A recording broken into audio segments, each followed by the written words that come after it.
Rajiv Gandhi school of intellectual property rights was started in 2006। यहाँ पे intention थी कि एक ऐसे स्कूल ऑफ लॉ को स्टार्ट किया जाए जो फोकस करता है ऑन इंटेलेक्चुअल प्रॉपर्टी राइट्स, क्योंकि इंटेलेक्चुअल प्रॉपर्टी राइट्स किसी भी ग्रोइंग इकोनॉमी के लिए सबसे बिगेस्ट फील्ड होती है जो बेस्ट अपॉर्चुनिटीज ऑफर कर सकती है in the field of law. अब इसके बाद इनका जो कैंपस बनाया गया that was inside IIT Kharagpur. IIT Kharagpur जो है वो इंडिया का one of the most prominent IITs है। उसके अंदर फाइनली एक कैंपस को एस्टैब्लिश किया गया which is called presently called Rajiv Gandhi school of intellectual property rights या फिर Rajiv Gandhi school of IPR. इसने स्टार्ट किया अपना 3 इयर्स एलएलबी प्रोग्राम और यहाँ पे स्टार्ट हुआ है ये in the year 2006 as I mentioned. इस पॉइंट ऑफ टाइम पे मोस्ट ऑफ द एनएलयूज भी एग्जिस्ट नहीं करते थे इंडिया में, नॉट इवन क्लैट एग्जाम। अब ये जो कैंपस है विद टाइम काफी ज्यादा पॉपुलर होने लगा। अब इन्होंने अपनी कुछ एलिजिबिलिटी क्राइटेरिया को सेट किया for its admission. So the first eligibility criteria is कि आपके पास कोई भी एक बैचलर्स डिग्री होनी चाहिए विथ मिनिमम 60% मार्क्स या 60% एग्रीगेट, और अगर आपका कॉलेज सीजीपीए के फॉर्म में मार्क्स ऑफर करता है then it should be 6.5%, not 6%। 60 in percentage, 6.5 in CGPA.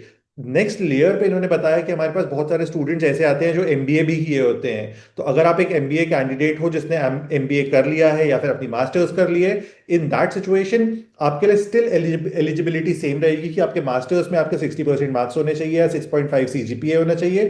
Post that you are eligible for this program. And जो भी बच्चे अपने फाइनल सेमेस्टर में हैं वो सारे बच्चे भी एलिजिबल हैं फॉर दिस कॉलेज। अब इनका जो इस साल का एग्जाम होने वाला है विच इज 2026 का एग्जाम होने वाला है, उसके लिए सिर्फ 4 एग्जाम सेंटर्स हैं। The first one is Kolkata जो कि नियरेस्ट सिटी है to Kharagpur, and the remaining cities are Pune, New Delhi and Bangalore. यानी कि इंडिया के 4 कॉर्नर्स पे सिर्फ 4 सेंटर्स दिए गए हैं, इन चारों के अलावा कोई भी सेंटर नहीं है।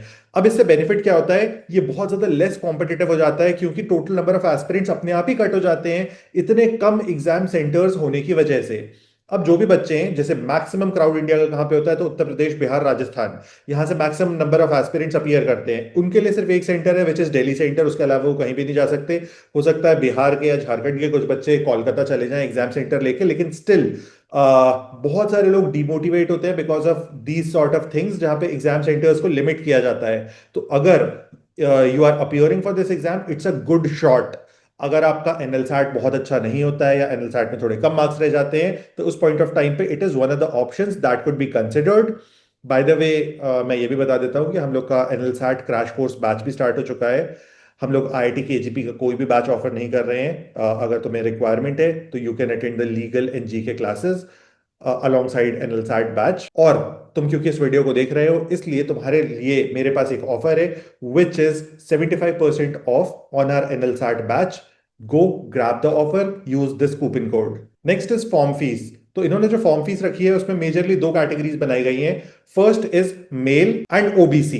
तो मेल एंड ओबीसी की 3000 फीस होने वाली है, और अगर आप मेल या ओबीसी कैटेगरी में फॉल नहीं करते हो, किसी भी और कैटेगरी में फॉल करते हो, तो आपकी जो फीस होने वाली है exam form fees is going to be 1500। तो अगर आप फीमेल हो, एससी, एसटी, ईडब्ल्यूएस किसी भी कैटेगरी को बिलोंग करते हो तो आपकी फॉर्म फीस इज 1500। अब इनका एग्जाम जो होता है वो कंप्यूटर बेस्ड टेस्ट होता है जिसमें सारे एमसीक्यू क्वेश्चंस आते हैं और हर क्वेश्चन 2 मार्क्स कैरी करता है। टोटल ड्यूरेशन जो मिलता है हम लोग को एग्जाम को सॉल्व करने का दैट इज 2 आवर्स, और कोई भी नेगेटिव मार्किंग नहीं होती है। अब पेपर 2 पार्ट्स में डिवाइडेड होता है, part 1 and part 2, just like NLSAT part A and part B. Part 1 में टोटल 18 क्वेश्चंस आते हैं, मैथ्स के 8 क्वेश्चंस होते हैं, साइंस एप्टीट्यूड के 10 क्वेश्चंस होते हैं। तो maths aptitude and science aptitude. Then जो पार्ट सेकंड होता है इसके अंदर आता है English, legal, logical and GK. ये इनकी वेटेज है, आप स्क्रीनशॉट ले लीजिए। अब इसके बाद इनकी टोटल फीस क्या है, the whole course fees for 3 years, तो it is approximately 6 lakh for a general category student. और इनका एग्जाम होने वाला है अपकमिंग 29th ऑफ मार्च को। और अगर आप इनका सैंपल पेपर चाहते हो तो इस क्यूआर को स्कैन कर सकते हो। क्यूआर को स्कैन करने से आप इनके सैंपल पेपर को विजिट कर पाओगे। और आपको किसी भी तरह की हेल्प चाहिए in the preparation of IIT Kharagpur LLB program तो आप मेरे को रीच कर सकते हो on this number. I will help you out.